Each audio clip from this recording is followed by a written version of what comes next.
ప్రభుత్వం చేసిన అరాచకం ఎంత వెనకబడిపోయాం మన రాష్ట్రం ఆర్థికంగా అనేది చూసి చాలా వరకు వెనకడుగు వేశారు.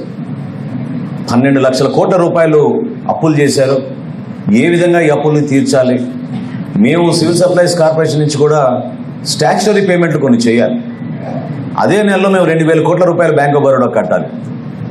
అర్థం కాని పరిస్థితుల్లో కూడా ధైర్యంగా మేము అందరం కూడా నిర్ణయించుకుని పాండ్యన్ గారిని ఢిల్లీకి వెళ్ళమన్నప్పుడు ఆయన అక్కడ అధికారులతో మాట్లాడి ముఖ్యమంత్రి గారి దృష్టికి తీసుకొచ్చినప్పుడు ముఖ్యమంత్రి గారు ఒకటే మాట చెప్పారు, ఎట్టి పరిస్థితుల్లో కూడా మీరు దీనిపైన ఫోకస్ పెట్టి త్వరలోనే మనం రైతులకు అందించేటట్టు మీరు చేయండి, దానికి సంబంధించిన దస్త్రాలు మీరు ఇమీడియట్గా మూవ్ చేయమని ఆయన చెప్పినప్పుడు పవన్ కళ్యాణ్ గారి దృష్టికి తీసుకెళ్ళి సమన్వయపరుచుకుంటూ ఈ ఆర్థిక పరిస్థితుల్లో కష్టకాలంలో కూడా 1000 కోట్ల రూపాయలు గత నెలలోనే మేము రైతులందరికీ కూడా అందించడానికి ఒక అద్భుతమైన కార్యక్రమం ద్వారా మేము చేశాం.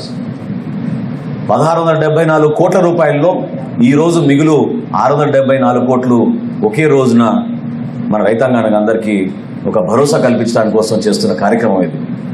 అందులో మన జిల్లాలో పశ్చిమ గోదావరి జిల్లాలో ఉమ్మడి పశ్చిమ గోదావరి జిల్లాలో 472 కోట్ల రూపాయలు మనం ఈరోజు రైతులందరికీ వాళ్ళ ఖాతాల్లో పడేటట్టు ఏర్పాటు చేశాం. మీ అందరికీ నేను మాట ఇస్తున్నాను, రైతులు పడుతున్న కష్టాల గురించి రైతుకు పెద్దపీట వేయాల్సిన బాధ్యత మా అందరిపైన ఉంది.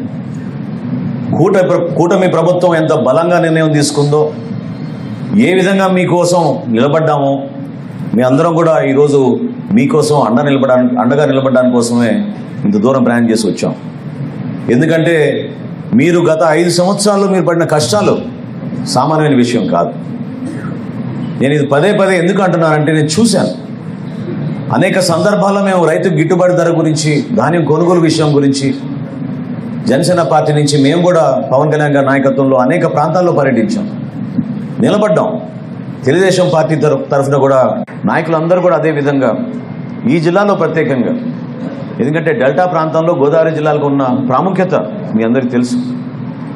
ఇక్కడే రైతాంగానికి ఇబ్బంది కలిగే పరిస్థితి వచ్చిందంటే మేమే నమ్మలేకపోయాం. కౌలు రైతుల విషయంలో మొట్టమొదటి కార్యక్రమం ఈ ప్రాంతంలో మేము చేసింది మీ అందరికీ తెలుసు. ఆ రోజు పవన్ కళ్యాణ్ గారు సొంత నిధులతోటి 5 కోట్ల రూపాయలు ఆయన కౌలు రైతులను ఆదుకోవాలి, పాపం ఆత్మహత్య చేసుకున్న రైతులకి మనం ఆదుకోవాలంటే చింతలపూడికి వచ్చినప్పుడు ఈ జిల్లాలో 42 మంది ఆత్మహత్య చేసుకున్నట్టే మేమే నమ్మలేకపోయాం. ఆత్మహత్య చేసుకున్న ఆ కౌలు రైతు కుటుంబాలకి 1,00,000 రూపాయలు చొప్పున ఆర్థిక సహాయం ఆ రోజు ఇచ్చినప్పుడు ఖచ్చితంగా ఆ రోజు ఒక నిర్ణయం తీసుకున్నాం. మన ప్రభుత్వం ఏర్పడిన తర్వాత కౌలు రైతుకి ఎట్టి పరిస్థితుల్లో కూడా గౌరవం దక్కాలి. ఎవరైతే కష్టపడి పండించుకుంటున్నారో ఆ పండించే రైతుకే సకాలంలో మనం చెల్లించే విధంగా, బ్యాంకుల నుంచి రుణాలు వచ్చే విధంగా, ప్రభుత్వం కూడా ఎక్కడ పొరపాట్లు చేయకుండా కొనుగోలు చేసే విధంగా ముందుకెళ్లాలని ఆ రోజు మేము చేసిన మా ఆలోచనని ఈరోజు ప్రభుత్వంలో అమలు చేసే విధంగా ముందుకు అడుగులు వేస్తున్నాం. ఈ పంట ద్వారా కానివ్వండి, స్థానికంగా ఈరోజు రైతు భరోసా కేంద్రాలని మార్చి రైతు సహాయ కేంద్రాలుగా మార్చాం. రైతాంగంలో ఎవరైతే పాపం నిజాయితీ